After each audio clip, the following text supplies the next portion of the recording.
بسم الله الرحمن الرحيم والصلاة والسلام على أشرف المرسلين. Salam alaikum. Bonjour tout le monde. Aujourd'hui, on va voir ensemble le chapitre numéro 3, toujours le module traitement d'image. On va voir ensemble l'extraction des caractéristiques dans une image. On va commencer par l'extraction de contours. Voici un exemple, donc l'image de départ, l'image résultante après extraction de contour. Ici, donc, f de x, y représente une image d'entrée, cx, y représente une image binaire, sachant que c et g, ce sont les contours et non-contours de cette image. Donc, on appelle parfois edge map l'image cx, y étiquetée. Un contour, c'est quoi? Par définition, c'est une variation brusque de l'intensité. Donc, vous avez ici un changement d'intensité d'image. On aura dans ce cas un profil d'intensité. Donc, c'est la variation de noir, le bleu حتى noir ou le blanc, noir حتى blanc. Par définition, un contour, c'est la frontière qui sépare deux objets dans une image. C'est une discontinuité de l'image. Dans notre cas, nous détecterons tous les lignes marquant les changements d'intensité, pas seulement les contours. Donc, voici un rappel sur les dérivés. Si vous êtes intéressé, vous pouvez consulter le chapitre numéro 2 pour les transformations de l'image et l'amélioration de contraste. Donc, voici l'image de départ, F, la première dérivée de notre image et la deuxième dérivée. Les dérivés d'une fonction numérique sont définis en utilisant la méthode de différence finie. Toujours, on obtient une approximation de la dérivée du premier ordre dans un point arbitraire x d'une fonction unidimensionnelle f de x en développant la fonction f de x plus delta x, bien sûr, sous forme de série de Taylor autour de notre point x. Donc, vous devez utiliser la formule suivante, sachant que delta x, c'est la différence entre deux échantillons de f mesurés en unités de pixels. Maintenant, si vous avez delta x égale à 1, donc l'équation précédente devient la forme suivante. Donc, ça sera 1 sur 1 factoriel, la dérivée énième de f de x par rapport à x. Bien sûr, on va commencer de 0 jusqu'à l'infini. Maintenant, si vous avez delta x égale à moins 1, vous utilisez la formule suivante. Dans la suite de cours, on va calculer les différences d'intensité en utilisant seulement d'autres termes de la série de Taylor.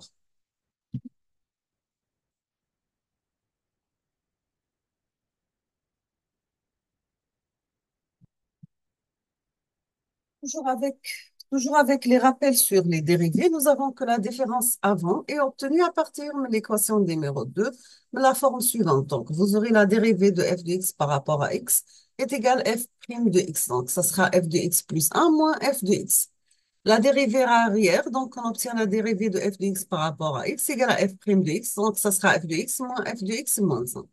La différence centrale est calculée par la formule suivante. Donc, la dérivée de f de x par rapport à x est égale à f' de x. Donc, ça sera f de x plus 1 moins f de x moins 1 sur 2. Les termes d'ordre supérieur de la série que on ne va pas les utiliser. Elles représentent l'erreur entre l'expression exacte et l'approximation de la dérivée. En général, on va utiliser les termes de la série de Taylor pour représenter une dérivée, plus l'approximation sera précise, bien sûr. La dérivée de second ordre basée sur une différence centrale est donnée par la formule suivante. Donc, vous avez la dérivée seconde de f par rapport à x carré. Ça sera f' de x et ça sera f de x plus 1 moins 2f de x plus f de x moins 1. Pour obtenir la dérivée centrale du deuxième ordre, on doit passer nous avons besoin d'un point de plus de chaque côté. Donc, on va utiliser la formule suivante. Donc, ça sera n demi de f de x plus 2 moins 2 fois f de x plus 1 plus 2f de x moins 1 moins 2f de x moins 2. De même, la dérivée centrale du quatrième ordre, donc on aura, après avoir bien sûr ignoré tous les termes d'ordre supérieur, est donnée par la formule suivante. Nous avons dans ce tableau qui résume les quatre premières dérivées centrales dont nous venons de présenter, notez que la symétrie des coefficients autour d'un point central toujours. Donc, vous avez besoin de f de x plus 2, f de x plus 1, f de x moins 1 et f de x moins 2. avec les coefficients, bien sûr, pour chaque dérivée.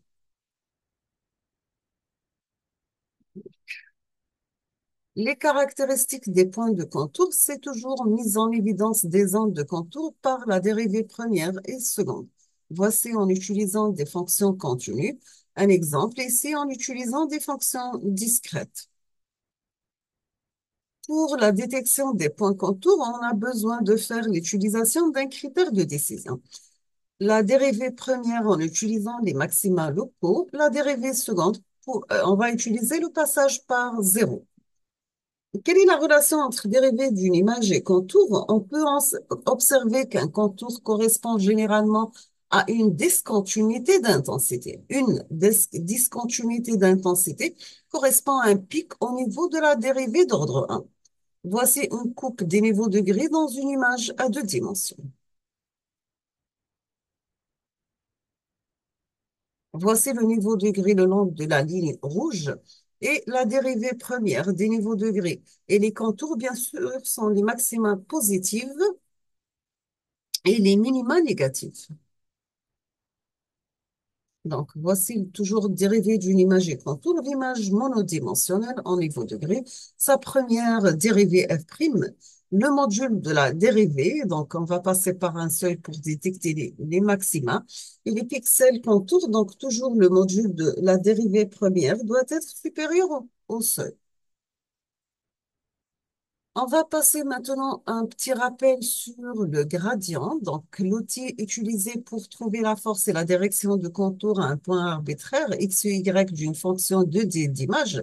F, c'est le gradient. On va le noter par delta F est défini comme vecteur. Donc, delta F x, y, ça représente le gradient de f de x, y. Donc, on aura une nouvelle image, g de x, y et g, y de x, y. Donc, la première, ce sera la dérivée de f de x, y par rapport à x. La deuxième, c'est la dérivée de f par rapport à y. L'amplitude m de ce vecteur de gradient dans un point x, y est donnée par sa norme vectorielle euclidienne suivante. Donc, c'est la racine carrée de g de x au carré plus g, y au carré. La direction du vecteur gradient dans un point x, y est donnée par alpha x, y. Ce sera la tangente moins 1 de g de x divisé par g de y. Le gradient pointe toujours en direction en changement maximal. Plus l'amplitude du gradient est forte, plus la discontinuité est brusque. Toujours avec l'opérateur gradient, on va utiliser les différences avant. On va obtenir pour g de x, c'est la dérivée de f par rapport à x, et g de y, c'est la dérivée de f par rapport à y. Pour la première, ça sera f de x plus 1, y moins f de x, y. Et la deuxième, par rapport à y, donc ça sera f de x, y plus 1 moins f de x, y. On va introduire trois filtres permettant d'effectuer un calcul gradient en une seule étape. Donc, vous avez les filtres de Robert, Blewitt et Sobel. Ils ont comme équation, comme matrice, la matrice suivante. Pour Robert, on obtient g de x, c'est la dérivée de f par rapport à x, donc c'est z de 9 moins z5. G de y, c'est la dérivée de f par rapport à y, donc c'est z8 moins z de 6. Pour Blewitt, donc g de x, c'est la dérivée de f par rapport à x, donc c'est 7 plus 8 plus 9 moins 1 plus 2 plus 3. Pour y, c'est la dérivée de f par rapport à y, et c'est la dérivée de f par rapport à x, donc c'est z3, 6, 9, moins 1, plus 4, plus 7. Pour Sobel, on va utiliser la formule suivante. Pour g de x, c'est la dérivée de f par rapport à x. Donc 7 plus 2 fois 8 plus 9, moins 1 plus 2 fois 2 plus 3. G de y, c'est 3 plus 2 fois 6 plus 9, moins 1 plus 2 fois 4 plus 7. Maintenant, pour les méthodes par seuillage de l'amplitude du gradient, donc c'est une approche pour extraire les contours et de faire le seuillage pour l'amplitude du gradient. Comment on calcule l'amplitude? Donc, c'est la racine carrée de f par rapport à x élevé au carré, plus la racine carrée, et plus la dérivée de f par rapport à y élevé au carré, le tout sous la racine. Pour calculer C, on va utiliser un seuil Donc, C de xy qui prend la valeur 1, c'est vous avez l'amplitude de f supérieure au seuil, 0 c'est non. Pour minimiser le temps de calcul, on peut faire le seuillage pour l'amplitude à peu près, c'est le module de f par rapport à x plus le module de f par rapport à y.